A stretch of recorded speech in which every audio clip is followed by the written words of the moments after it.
Jangan lupa like dan subscribe ya guys. Assalamualaikum warahmatullahi wabarakatuh. Pada kesempatan kali ini, Mimin akan menceritakan sebuah kisah nyata yang cukup menarik, sebagaimana kisah ini disebutkan oleh Syekh Abid Al-Maslami dalam kitabnya 150 kisah nyata yang diberi judul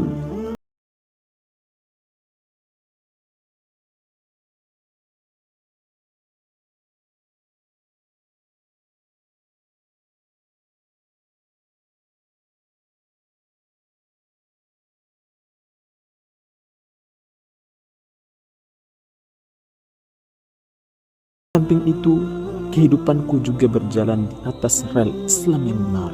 Aku tidak pernah meninggalkan salat 5 waktu, terutama salat subuh. Aku juga senang mendengar ceramah agama. Untuk memenuhi hasratku itu, aku rela pergi ke majelis-majelis ta'lim yang mengadakan ceramah agama, walaupun jaraknya cukup jauh dari rumah. Dengan antusias, aku berada di saf paling depan. Dalam hidup, aku termasuk pria yang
di tengah jalan sampai mengemis-ngemis. Sungguh memilukan. Berikut ini kisahnya. Suatu hari, Adil, anakku yang tertua, pulang dengan membawa parabola. Aku melihat tindakannya sedikit aneh. Aku memandangnya dengan penuh pelecehan sambil bertanya kepadanya, "Apa yang mau kau lakukan?" Dia menjawab, "Aku ingin memasang parabola agar kita dapat menyaksikan dunia luar. Jadi, kita tidak hidup terisolasi dari dunia luar. Dengan alat ini, kita tidak akan ketinggalan informasi dunia luar. Hidup terbelakang dari dunia modern. Ayah,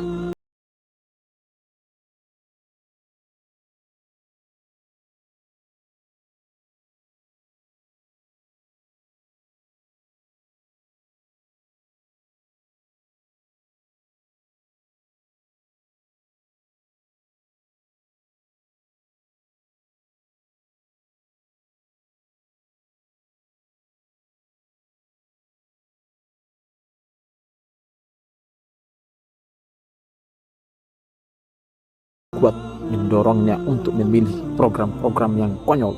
Bencana yang bisa diakibatkan dari perangkat ini sungguh luar biasa. Meski telah aku larang, dia justru lebih ngotot lagi supaya bisa memenuhi keinginannya. Apabila tidak ada parabola di rumah ini, aku akan kabur. Aku tidak akan pernah kembali untuk selama-lamanya ke rumah, ancamnya.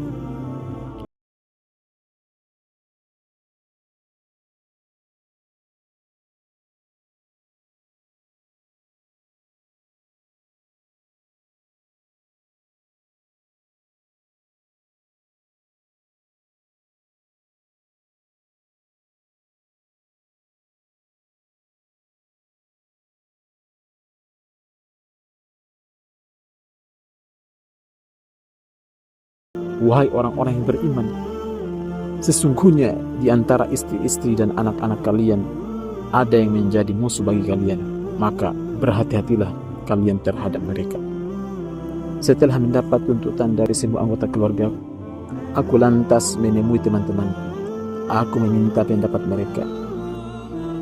Di antara mereka ada yang berkata, kamu harus menolak permintaan anakmu dengan tegas, sebab parabola itu berdampak negatif dengan mengatasnamakan perkembangan dan kemajuan zaman. Film-film yang disuguhkan pun berangan-angan pada kemewahan dan materialistis. Itulah alat para musuh Islam untuk menghancurkan dan merusak anak-anak kita. Namun sebagian yang lain berkata, kamu penuhi saja keinginan anak-anak kamu, tetapi yang penting mereka berada di bawah penguasaanmu dan memungkinkanmu untuk menyertai mereka. Selain itu, kamu juga bisa menyaksikan berita-berita luar negeri serta tayangan-tayangan religi dan ilmiah. Aku menilai positif pendapat temanku ini. Akhirnya, aku pun setuju parabola dipasang di rumah. Demikianlah kisah awal mula masuknya tamu yang merepotkan ini. Pada awalnya, aku sering menyaksikan tayangan-tayangan positif yang disiarkan lewat parabola. Tetapi, seiring dengan berjalan waktu, tayangan-tayangan positif tersebut tidak lagi aku saksikan. Sebaliknya, lewat alat itu, anak-anakku justru ketagihan menyaksikan sejumlah film artis, pameran perhiasan, kontes kecantikan, dan foto-foto porno. Semua tayangan itu bersembunyi di bawah jargon yang bernama budaya peradaban. Namun, setan tidak hanya berhenti sampai di situ. Tindakannya ini sebagaimana ia berkeinginan keras untuk menyesatkan umat manusia sejauh mungkin. Ketika itu, setan mulai menjerumuskanku sesuai dengan tujuannya setahap demi setahap.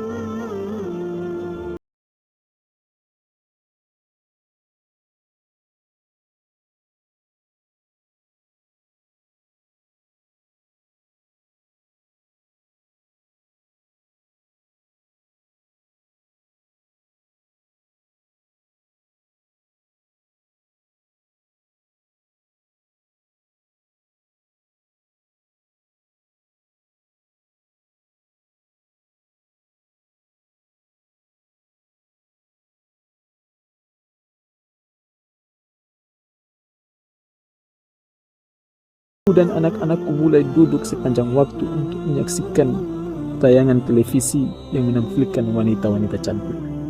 Aku pun mulai meremehkan sholat. Akhirnya, aku juga tidak sholat fardu secara berjamaah di masjid. Aku telah melupakan hadis Rasulullah SAW tentang orang-orang yang mendapatkan naungan Allah di hari kiamat.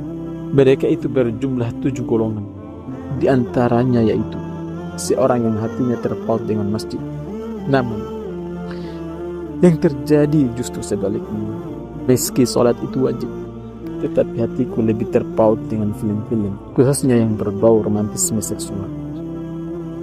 Ketika itu, aku benar-benar sudah terpikat dengan berbagai tayangan yang difasilitasi oleh parabola. Hal yang sama pun terjadi dengan anggota keluargaku yang lain, istri dan anak-anakku. Siang dan malam kami habiskan hanya untuk menyaksikan tayangan yang dilarang oleh Allah Subhanahu wa Ta'ala tanpa rasa takut kepadanya. Semua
Bukan hanya itu, dia bahkan berani membawa istri simpanannya itu ke rumah. Anakku sangat mencintainya. Dia membajakannya dengan harta.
Itu akan mendobrak rumah-rumah dan toko-toko untuk mencuri uang dan berlian.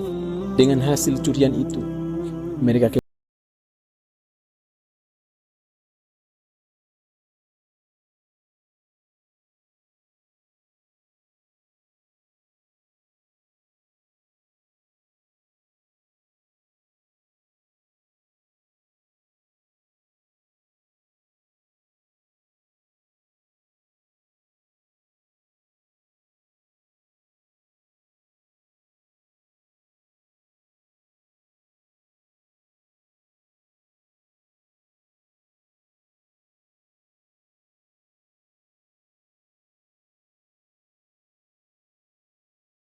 kandung janin hasil perzinaan.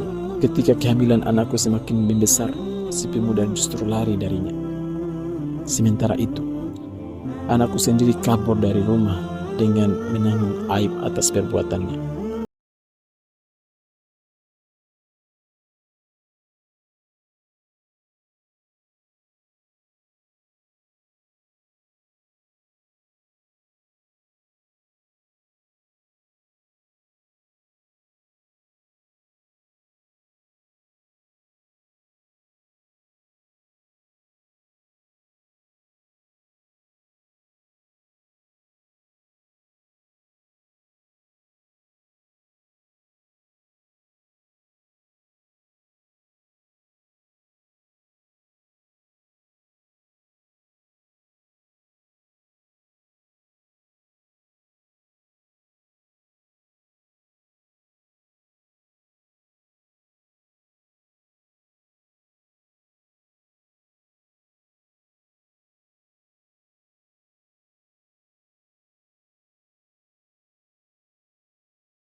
Sekarang aku hidup dalam keadaan gundah gulana. Apakah harus mencela diriku, setan, atau istri dan anak?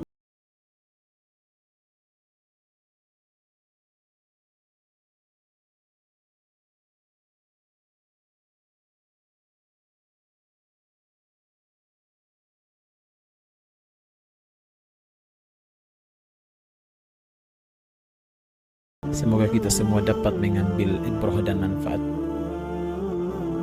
Demikian, wassalamualaikum warahmatullahi wabarakatuh.